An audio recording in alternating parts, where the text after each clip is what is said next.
Игрите в Зора, част 3. Днес ще играем размерът няма значение. Щом казваш? Стеф ще избере една от трите кутии.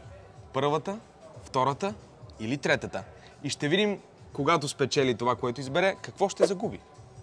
Ако размерът няма значение, Да. значи в най-малката кутия се крие най-скъпото нещо. Защото жените си падат по малките кутийки. Добре, какво избираш тогава? Малката кутия. Стеф избра най-малката от трите кутии. Но нека да видим какво загуби в най-голямата от тях. Лаптоп.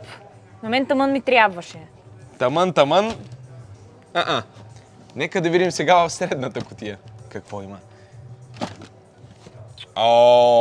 Знаеш ли, от 3 месеца искам да си взема такъв тостер. И аз.